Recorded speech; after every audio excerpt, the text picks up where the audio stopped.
a todos e todas, meu nome é Jânio, eu sou engenheiro agrônomo. Depois que a gente faz essa explicação do gesso, do calcário, tem uma outra que eu gostaria de comentar com vocês. Só utilizar gesso e calcário se tiver necessidade expressa na análise química do solo. Mas o gesso e o calcário também poderão ser utilizados como fertilizante agrícola. Por que eu estou chamando a atenção? Porque a fonte mais barata de cálcio e magnésio é calcário. Só para vocês terem ideia, uma tonelada de calcário, depende muito da indústria, não vamos citar nome, mas ela está R$ 45. Mas uma tonelada de super simples, que tem um alto teor de cálcio, também parecido com calcário, ela já passa de R$ 1.000 ou se aproxima de R$ 1.000. Qual é a diferença, né? O gesso é a mesma coisa, o gesso tem enxofre e tem cálcio, então o gesso também não é tão caro. Então ele poderá também ser utilizado como fertilizante. Mas como é que faz isso? Com análise química do solo na mão, ou química e física do solo e de folha. Então é isso que eu estou chamando a atenção. Não é aleatório, não tem como ser aleatório. O risco é muito alto. Vamos criar uma situação hipotética agora para todo mundo pegar o exemplo. Eu tenho um pomar de 5 anos, no início de produção. Qual é a análise que eu vou fazer? Química e física do solo e de folha. Ah, mas eu não tenho dinheiro para fazer as três. Então você, naquele momento, pega a química do solo. Quem tem recurso faz as três. E essa análise, pessoal, a gente pode utilizar ela até 2 anos. Ainda é possível utilizar com até 2 anos.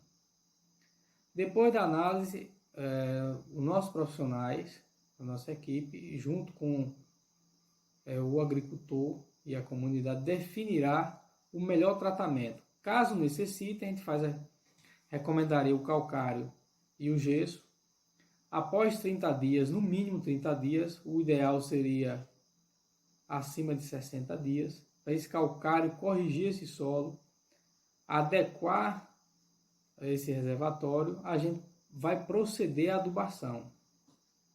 É essa adubação que a gente também vai definir junto com vocês esse tratamento. Então o procedimento é esse. Porque tem gente que quer adubar, corrigir, que a gente já viu isso, antes que a análise de solo chegue. Quando a análise de solo chega, mas aí eu já joguei tal adubo, já foi. Lembre-se que a planta precisa ser nutrida e não adubada. Às vezes adubar não significa nutrir. Jogar adubo, jogar qualquer um, de qualquer forma, em qualquer época, não vai fazer nutrição, vai fazer adubação. E a adubação só por si só, às vezes não corresponde ali a planta em nada. Mas vamos lá, vamos trabalhar mais. Vamos trabalhar aqui os tipos de adubação. Então eu tenho uma adubação química, que pode ser utilizada, que é a mineral, que a gente chama, que são, todo mundo chama de comprar um adubo químico, né? Eu tenho uma adubação foliar, que vai direto na folha, que são adubos líquidos ou solúveis em água. Eu tenho uma adubação orgânica, com fontes orgânicas, que aí vai os estercos da vida, vai o humo da vida espalhada, vai aí os compostos da vida também. E eu tenho uma adubação verde, que é com plantas leguminosas preferencialmente e plantas gramíneas, para fazer palhada no solo, para fazer retenção de nitrogênio, né, que são as leguminosas, e essa incorporação no solo. Essas adubações podem ser do tipo in situ, adubação de correção, que é quando ela permite corrigir alguma deficiência no solo, utilizando essas fontes aí que eu comentei, os tipos de adubo. Eu posso fazer uma adubação de suplementação, né, que o próprio nome já diz, eu vou suplementar o que está faltando ali no solo, né, de modo geral. E eu posso fazer uma adubação de manutenção, que é aquela que a gente faz anualmente nos pomares já em produção. E eu posso fazer uma adubação de implantação, quando é que a gente tem aí os pomares para ser implantados novos, e adubação de formação desses pomares. Então a gente vai aí subdividindo, repetindo, para todo mundo gravar e entender isso. Gravar não, entender. Eu tenho tipo de adubo, eu tenho adubo mineral, que é conhecido como adubo químico, e adubo orgânico. A esses adubos, ele pode ser aplicado via adubação de solo, adubação foliar, via folha. Aí as adubações podem ser de suplementação, de correção e de manutenção, no caso, ou de formação e implantação de pomar. Esses são os tipos básicos que a gente tem. Por outro lado, a gente pode detalhar melhor essa questão da nutrição da seguinte forma. A adubação química, que a gente está chamando aqui, adubação mineral, ela, por si só, ela precisa de um complemento. E esse complemento se chama adubação orgânica. Em nenhuma recomendação que a nossa equipe, porventura, faz, tem apenas um tipo de adubação. Nós temos a adubação mineral associada sempre com a adubação orgânica. Por quê? Vamos focar nesse ponto. A adubação mineral, quando ela é praticada, ela é produzida pela indústria. Então ali ela está encerrado ali os grãos nutricionais, nos grãos, a gente está chamando aqui de cada adubo, os nutrientes, seja fósforo, cálcio, magnésio, enxofre, molibdênio, cobalto, zinco, ferro, manganês, qualquer um desses. E na sua dissociação no solo, que é o ato desse adubo dissolver no solo, sumir aí da superfície que a gente aplicou, entrar na solução do solo ali, no caldo que a gente chama, e a planta absorver, por si só, nutre a planta, mas tem a parte do solo, que são importantíssimos, que está ali os micro-organismos ativos, que solubiliza, que ajuda na solubilidade, que ajuda na transformação de alguns adubos, exemplo do adubo nitrogenado, que precisam de comida também. E muitas dessas fontes, às vezes, esses micro-organismos não conseguem captar isso. Aí é que entra a adubação orgânica, como fonte orgânica, de matéria orgânica, decomposição de esterco, de palhada, de resto de cultura. Tudo isso ajuda na alimentação da biologia do solo, dos micro-organismos do solo, tanto aqueles que a gente está enxergando a olho nu, né, que a gente vê grande o inseto ali, como aqueles micróbios miudinhos que a gente não consegue visualizar a olho nu, só com a ajuda de aparelho. A gente precisa da adubação orgânica. Além do mais, é um fator interessante que os adubos orgânicos, ele age no solo como esponja. É aquele efeito esponja que a gente tem de colocar água na esponja de lavar o prato. E a gente só sabe que ela está encharcada quando aperta na mão que sai a água. Então tem aquele efeito o adubo orgânico tem o efeito de reter essa água no solo. E se quanto maior a retenção de água nesse solo, sem ser em excesso, isso é um fator muito bom para a cultura, porque em períodos prolongados de estresse hídrico, da falta d'água de modo geral, a gente tem essa água no solo. Outra questão interessante da adubação orgânica é o efeito de soltura dessas partículas do solo. O solo fica mais solto, mais fofo, né? Porque essa movimentação microbiana junto com raízes e tudo mais vai soltando a superfície do solo, vai desagarrando quem está chamando a superfície do solo, vai formando os agregados aí do solo, né? Vai deixando ele mais fofo, mais solto. Por outro lado, se ele fica mais solto, mais poroso, há a possibilidade da água da chuva se infiltrar melhor no solo.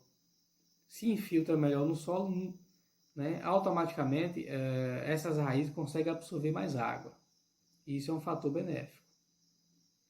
E entre outras e outras funções, eu estou chamando de destaque aqui para não ficar muito longo, só esses fatores. A adubação com leguminosas também é de extrema relevância para os nossos solos, para os nossos pomares, por dois motivos. Vou citar só dois. Ela se equivale ao que eu já falei dos adubos orgânicos, depois que essa palhada, depois que essa leguminosa se decompõe no solo, tem esse mesmo fator de mineralização que eu já comentei dos adubos orgânicos. E o outro, que é a fonte principal, que as leguminosas, aí eu cito, por exemplo, os feijões, as crotalárias, né? Tem um efeito de capturar aí, através de uma associação com um micro-organismo, que são as bactérias de modo geral, do gênero Rhizóbio, a grande maioria, faz essa associação simbiótica, se junta com as raízes dessas plantas, em troca de alimentação, claro, captam aí o nitrogênio gasoso que está no ar, mineraliza isso, disponibiliza para as plantas, e quando a gente corta essas plantas, que incorpora no solo, automaticamente está incorporando nitrogênio, que é uma fonte muito cara de se conseguir no mercado. Então a gente já está também mineralizando nosso solo com os efeitos aí também orgânicos e tudo mais.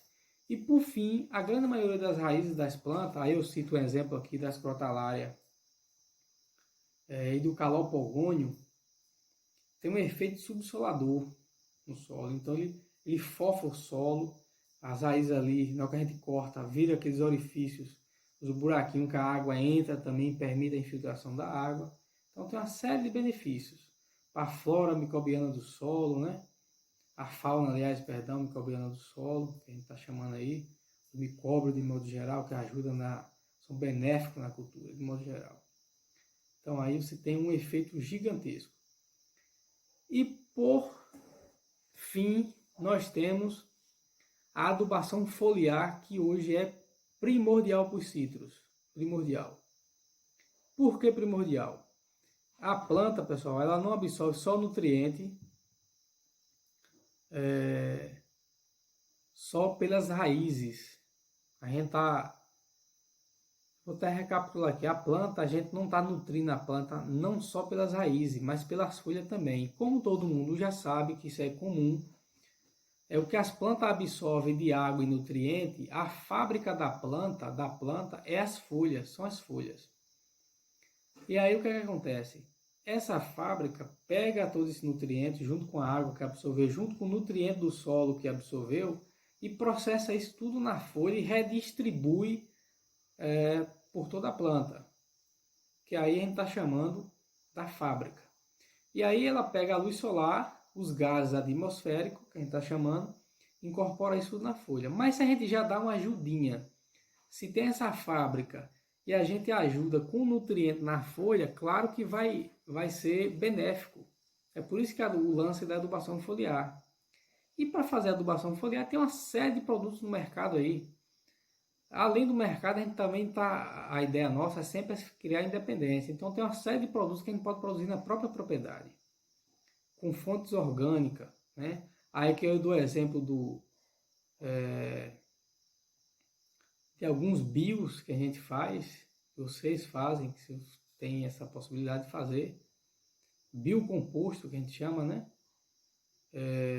Para poder se aplicar também, mas são uma diversidade de variedades que a gente pode se aplicar. No mercado vende uma diversidade, tanto produtos orgânicos, já registrados, os minerais também que podem ser utilizados. Então é uma oportunidade que a gente está tendo de incorporar aí, nesta adubação foliar, um reforço para a planta. Só que aí vai um grande macete. Essas adubações foliares, ela pode coincidir com o tratamento fitossanitário daquela cultura. O que quer dizer isso? Que toda vez que você for fazer o seu tratamento fitossanitário para as pragas, principalmente as pragas foliares dos sítios, como a mosca negra, o pulgão, a mosca branca, cigarrinha, trips, ou outra que você queira fazer, como as cochonilhas, por exemplo, é importante que nesse tratamento vá nutriente também. Agora tem uma questão importante disso. Consulte sempre um profissional especializado, porque tem alguns produtos foliares de fertilizantes e defensivos, tanto ele de fonte orgânica como fonte química, que são incompatíveis, vão ter reações químicas que poderá danificar a sua folha, e aí você tomou prejuízo. Isso significa que quando você alia esse tratamento fitossanitário a um nutricional via folha, você está economizando, porque você evita de ter uma pulverização só para adubação foliar e você evita de ter uma adubação apenas para tratamento fitossanitário. Então, de modo geral, a gente precisa obedecer essa lógica. Agora, claro que eu estou falando isso aqui em termos técnicos, quem precisa só pulveriza para praga e para doença quando é necessidade, né? Caso aconteça isso, de você não ter necessidade de aplicação de defensivos agrícolas, você aplica apenas a nutrição. E se você tiver apenas necessidade de defensivos agrícolas, você aplica apenas só ele. Então, isso o que é que vai definir isso? Análise química de solo e de folha. Isso é o que determina. Bom, para a gente encerrar, neste vídeo a gente tratou da parte da adubação do pomar cítrico, inclusive tratando aí de o quesito nutrição, diferente de adubação. Nutrir eu estou colocando, adubando a planta na época certa. Nutrição é isso, para todo mundo entender, em efeitos práticos. Nutrição é a adubação correta, e isso corresponde à quantidade certa, na época certa, com metodologia de aplicação correta e com fontes de adubo correta. Nós vimos também os tipos de adubo. Nós temos adubos minerais, que são os químicos da vida, industriais, e os adubos orgânicos. Aí as adubações, a gente viu diversos tipos de adubações de correção, adubação de manutenção, e algumas questões relacionadas à adubação foliar, e alguns quesitos voltados para calagem e gessagem dos pomares. Bom, eu espero ter ajudado. A gente não pode ser muito prolixo para não ficar sem muita metodologia de trabalho em si, e que possa, em vez de ajudar, atrapalhar. Mas eu espero que tenha ajudado esses comentários para poder a gente tirar algumas dúvidas de vocês e poder contribuir na formação de vocês.